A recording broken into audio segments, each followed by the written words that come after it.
सब भाई लोगन के सादर प्रणाम बा। कुछ देखनी है हम सोशल मीडिया पर, चारों तरफ न्यूज़ पर बहुत अजीब टाइप के माहौल बनता हमनी के देश के। तो हम सोचनी है कि रुआ सब हमरा के प्यार दुलारा आशीर्वाद देवे नहीं जा, हमार भाई बने जरुआ सब, तरुआ सब तक अपन संदेश पहुँचावल बहुत जरूरी बा। सरकार एगो स्कीम निकलले बा अग्निपथ, जौना के देखत तनी चारों तरफ विरोध होता और लोकतंत्र में विरोध कईल हमनी के आपन अधिकार होला, लेकिन विरोध के एगो तरीका होखे के चाहिए। ई तरीका ठीक नहीं है। जवन ट्रेन में सार्वजनिक संपत्ति के मतलब समझ ली कि हमनी के संपत्ति, हमनी के रउआ पूरा देश के जनता मिलके जौन पैसा सरकार के देवेला, वही पैसा से ट्रेन बस जौन भी सरकारी चलेला, रोड बनेला, जो भी होला सब हमनी के पैसा से होला। तो हमनी के अपना पैसा के काहे आग लगावत नहीं है? आई जौन भी क्षति हो रहल बा संपत्ति के, ई वसूलल जाई हमनिए से। कोनो न कोनो तरीका से ट्रेन के किराया बढ़ जाई, आए वाला भविष्य में तेल के दाम बढ़ जाई, कैसे भी करके ई पैसा के आपूर्ति हमारे तोहरा से होई, हमनी से होई। तो आज गुस्सा में आके क्षति पहुंचा के ट्रेन के जला के काल हमनिए के ई पैसा भरे के पड़ी। ई ठीक नहीं है। विरोध दर्ज करा, अब विरोध करे के बाद एगो शांतिपूर्ण विरोध होके के चाहिए। हमरो के बोलावा जा, हमहू चल के तो जना के संगे शांतिपूर्ण तरीका से खड़ा रहब तो जना के संगे, कि जौन हमनी के युवावन के जितना भी देश के युवा बाड़न जौन सेना में जाइल चाहतन, जौन समस्या बा सरकार से हमनी के कहली कि हमनी के बात सुनल जा, हमनी के दुविधा बा, हमनी के प्रश्न बा, एकरा के पूरा कइल जा। लेकिन ऐसे ई ट्रेन जला के अराजकता फैला के हमनी के जितना भी युवा बन इहे कमजोर हो जाए। तो हम जना के जौन बात रखल चाहता लोग इहे कमजोर हो जाए। सरकार के नज़र में आंदोलन के जगह पे ही अराजकता हो जाए। और सबसे बड़ी बात बा कि हमनी के पैसा, अपना पैसा में, अपना संपत्ति में, ये सब हम ट्रेन कर से हमनी के न जाए तो अपना संपत्ति में हमनी के आग काहे लगावल जाओ? हमनी के विरोध, अगर विरोध करे के बाद तो विरोध होके के चाहिए।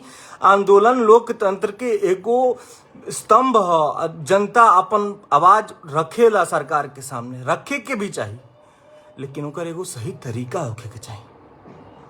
ओकर ई तरीका ना रुआ सबसे हाथ जोड़ के निवेदन बा, हमारे जितना भी भाई लोग हमार बाड़न जा, घरे जा लोग, और ये सब हमनी के अपन बात रखल जाई, लेकिन एगो सही तरीका से रखल जाई। शांतिपूर्ण आंदोलन, शांतिपूर्ण प्रदर्शन करके अपन बात हमनी के रखल जाई सरकार के सामने। हमारा के बोले बजा, हमहू आइब तो जना के संगे, लेकिन ई तरीका ठीक नहीं है। भैया लोग हमारा हाथ जोड़ के निवेदन बा, अगर हमहू अपन घर द्वार छोड़ के जाई वैसन प्रदर्शन में, हमार माई बाबू के करेजा में धुक लागे रही कि अरे कहाँ गई बा हमार लइका, घरे जा लोग। ये सब गई ठीक नहीं है, बिल्कुल ठीक नहीं है। अपने संपत्ति के आग लगावल बिल्कुल ठीक नहीं है।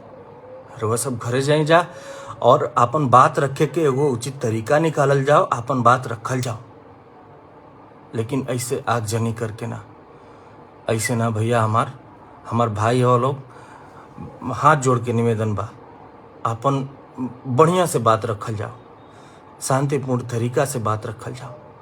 अरे हमनी के गांधी जी के देश के वासी हैं जा,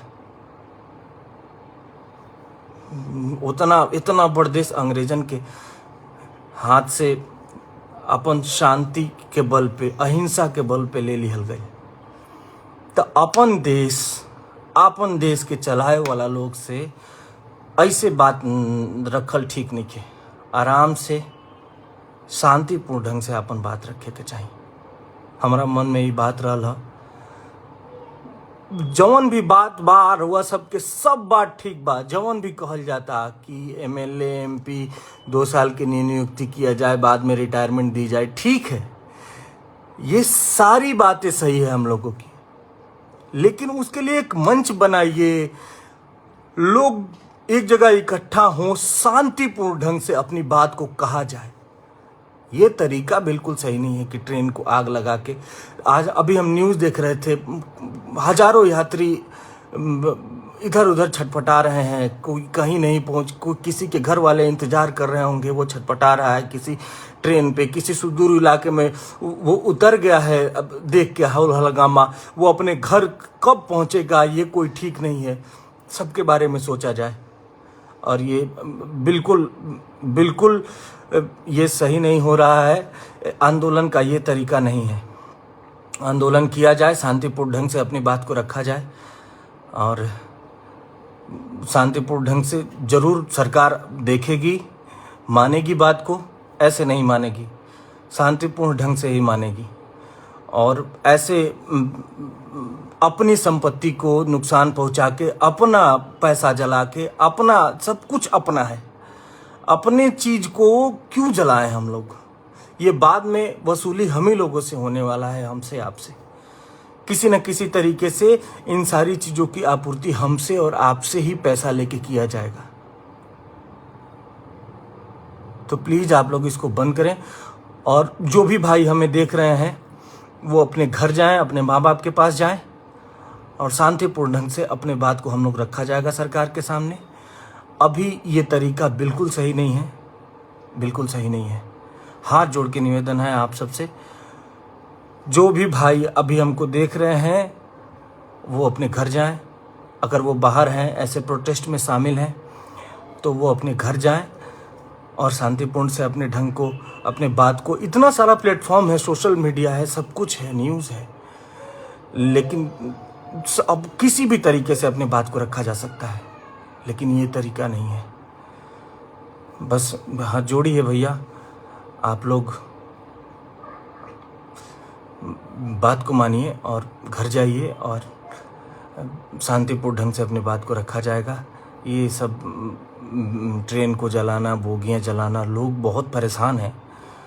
जो लोग ट्रेन में सवार थे वो दर दर भटक रहे हैं, वो कैसे अपने घर पे जाएंगे, उनके घर वाले परेशान हो रहे होंगे। आप समझिए, अगर हम आप रहते हैं उस ट्रेन में, ऐसे भटकते, घर से कई 100 किलोमीटर दूर, हमारे घर वालों पे क्या गुजरती। तो उनके घर वालों के लिए, उन लोगों के लिए सोचिए, और इसको तुरंत बंद कर दिया जाए भैया। प्रणाम भैया, सबको प्रणाम।